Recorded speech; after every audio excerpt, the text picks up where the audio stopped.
Welcome, my name is Liz and I am wandering worldwide with Liz. Today we are going to be talking about Morocco and my time abroad in Morocco. Morocco. Oh, tell me where you've been, won't you tell me what you know? Okay, so we're just gonna go ahead and get on with this video and talk a little bit about Morocco.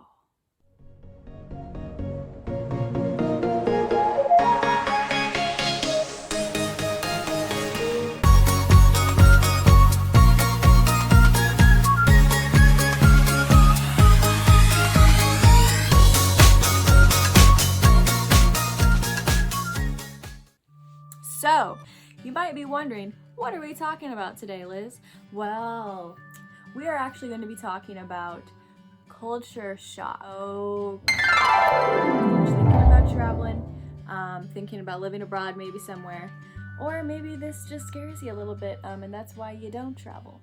So I'm just going to go ahead and talk about my experience with culture shock and just go over kind of what it was like experiencing my first culture shock, and also just a little bit about Moroccan culture. Alright, so let's go ahead and just get going with it.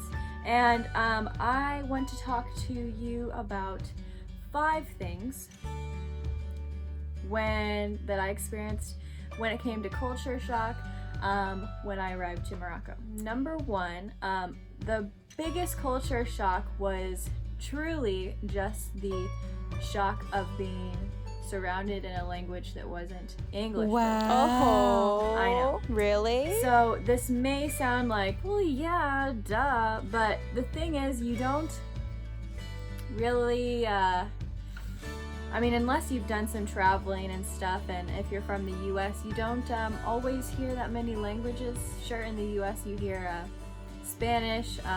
This was something I just hadn't experienced before. This was one of the reasons why I wanted to go to a country and study abroad where they wouldn't speak English, because I wanted to have that experience a lot, because you realize like you can't communicate with people as easily or really at all. I hardly knew any Arabic, I hardly knew any French, I know, and in Morocco they speak lots of languages actually, but the most common ones that they speak is Arabic and French, and also they do speak their own dialect of Arabic as well on top of that. Before I had arrived to Morocco, I had been studying Arabic on my own on like Duolingo and everything, which is really helpful, but I just realized when I had arrived that I was way underprepared and I needed to learn fast. To be honest, after a while, it didn't bother me anymore. And also when you're immersed like that and you're open to learning and like you're around locals all the time and you're actively trying to practice, you're actually gonna pick up the language pretty fast when you're immersed. Number 2 would actually just be the shock of like different facial expressions and body gestures. Arab countries tend to be very, very expressive, okay? And I'm getting more expressive because I'm like in the mode, right? Because they use their hands, they're very expressive, and you know, they just use a lot of body movement when they're talking. And they're just very expressive, and you don't see it as much like, well, for sure you don't see this kind of body language in Asia. And in the US, we don't really do body language in this type of way, because you'll just see like when people are talking to each other, your perspective is like, ooh, they kind of look like they're angry, they look like they're in a fight or something, but actually they aren't usually, because then it'll be really escalated actually. But just to give you a little bit of a example, so the way that Moroccans greet each other is actually the French way with the kisses. So the Moroccan way is you're gonna go like this, mwah, mwah, mwah, mwah, okay?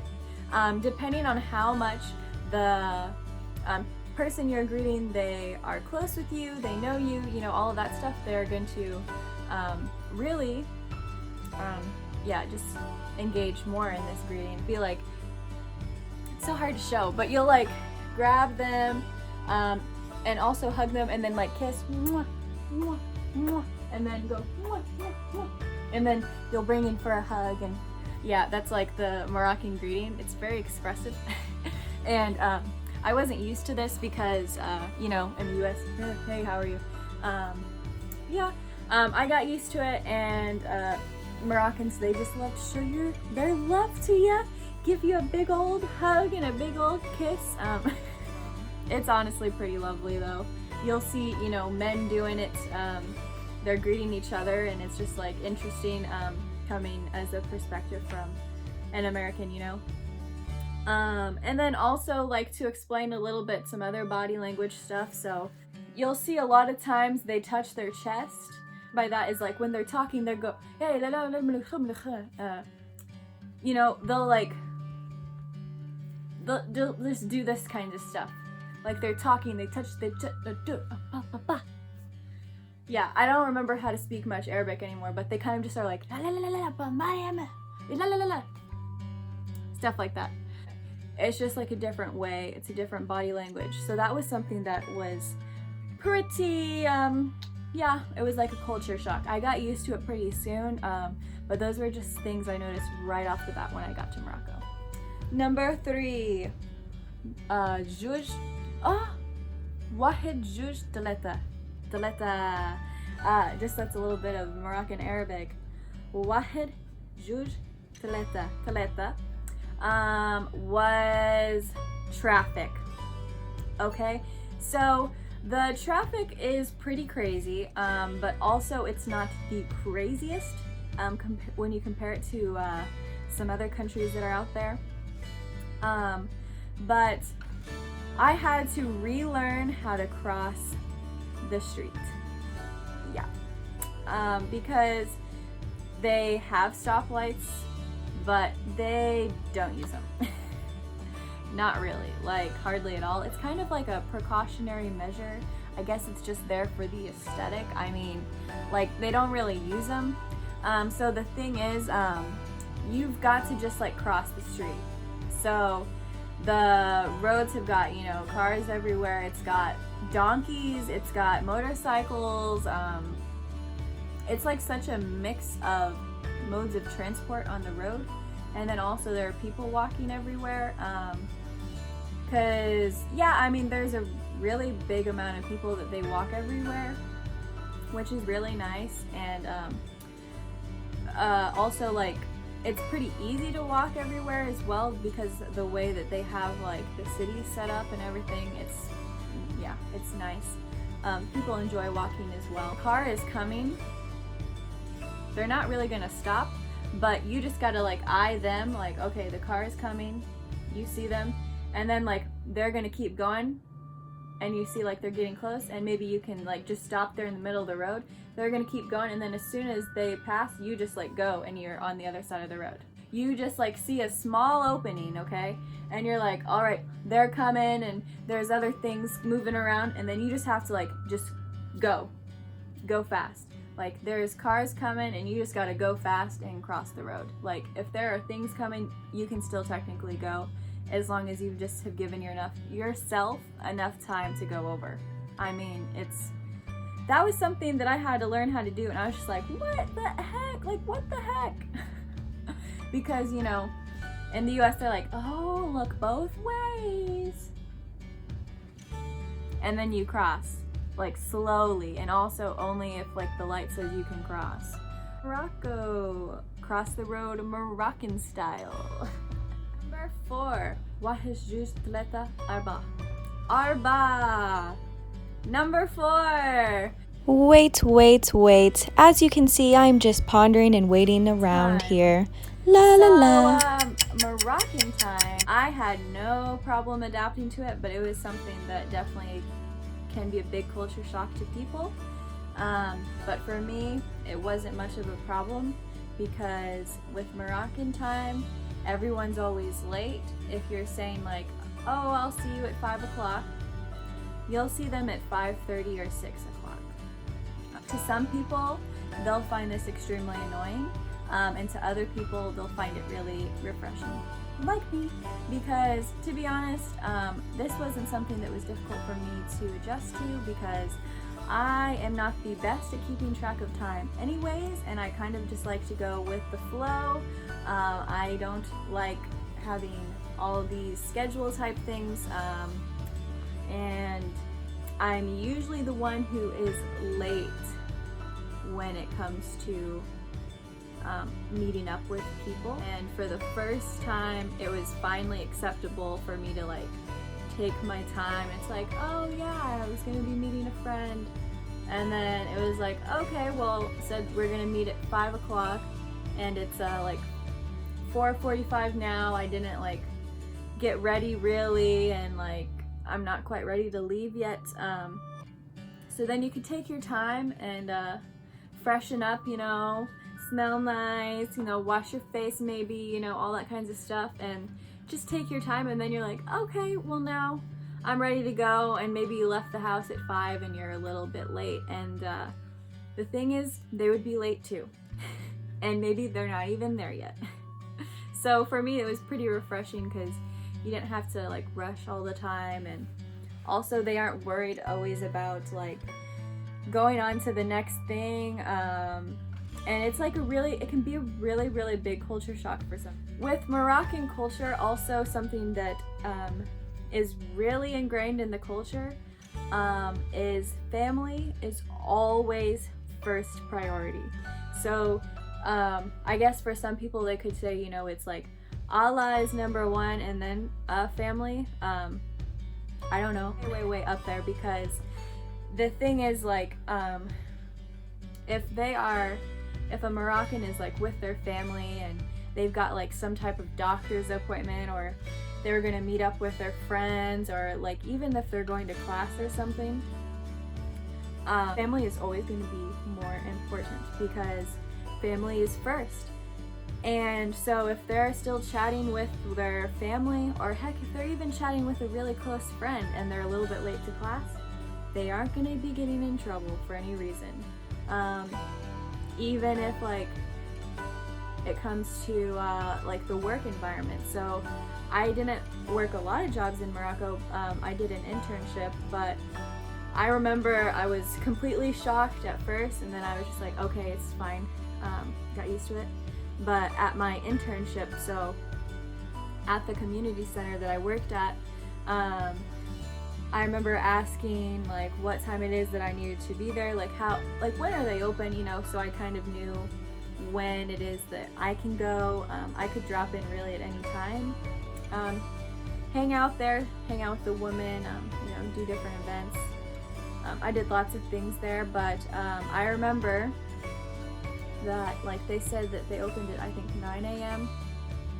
Yeah, that sounds right. And never get there before like right at 9 a.m. Don't ever get there right on the dot at 9 a.m. because they aren't open and everyone's taking their time still.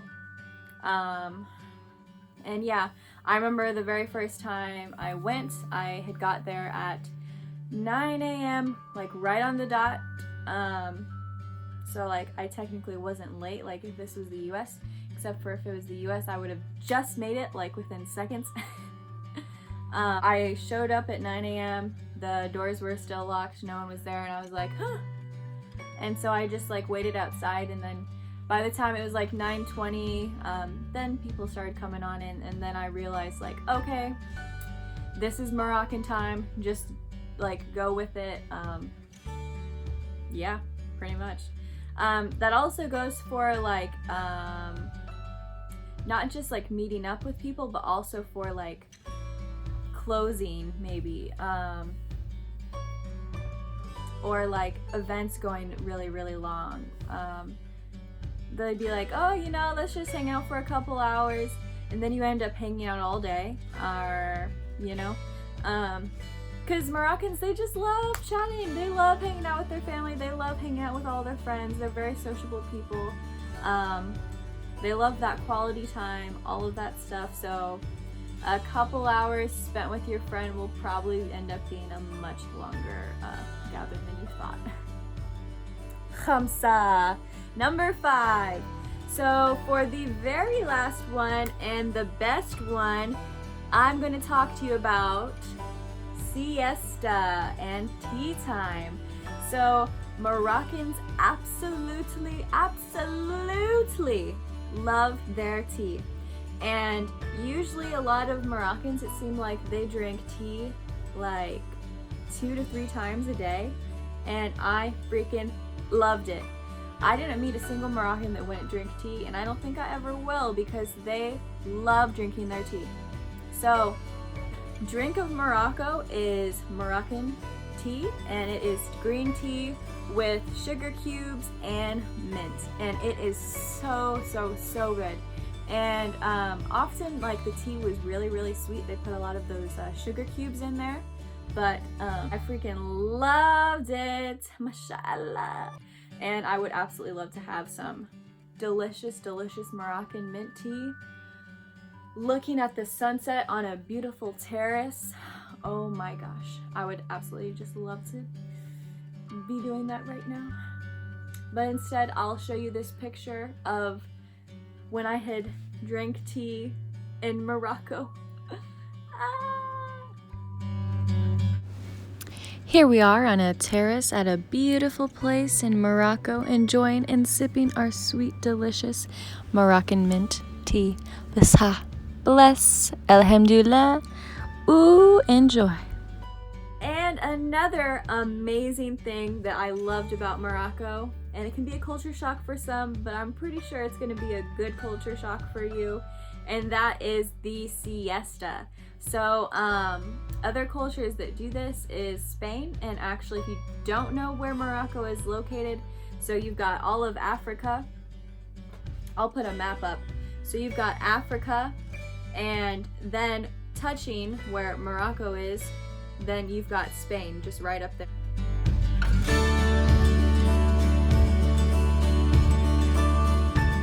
So because of this, there are some mixtures of cultures going on with Morocco and everything, and Moroccans, they chose to do the siesta like the Spaniards. And I must say, every single day when it came to the tea time, so tea time will be after lunch.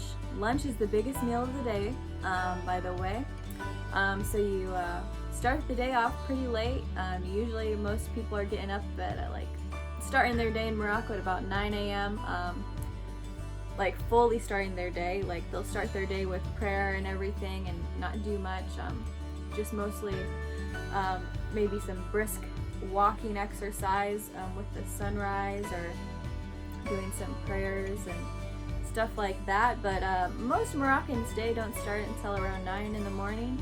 And then, yeah, they eat, you know, some bread and cheese and all that kinds of good, delicious Moroccan breakfast stuff.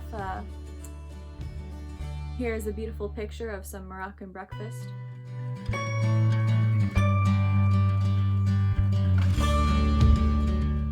Yes, it's absolutely delicious. And then you know, go on with your day a little bit, maybe go to some classes, or you work at your internship, for instance. And then once it's like 1 in the afternoon, it's time for lunch. Lunch will definitely be a whole entire hour. Almost everyone, they go home and eat lunch with their families, because it's very important to them to have family time every day, time with, you know, your friends, your loved ones, and also time for yourself, for you to decompress. After you eat lunch, then it's tea time, so you're gonna chat with everyone, catch up for the day, and just drink some lovely tea and be chatting with everyone, catching up. It's such a vibe. It is such a vibe. Ooh. And then after tea time, you can have a little siesta. So just a little nap after lunch, after your tea. And it's completely acceptable. And there's a big break during the middle of the day every day. And it's pretty awesome because I think it works really effectively with people's work ethics and everything, because you always have time allotted during the day to relax, spend time with the people around you, have some good tea, and take a nap, pretty much. And I love it, love it. So that's pretty much Morocco, and those were the 5 things when it comes to culture shock that I experienced when I lived and worked abroad in Morocco. And that's all I've got for you today. And yalla, yalla, yalla, yalla, bislama, bye.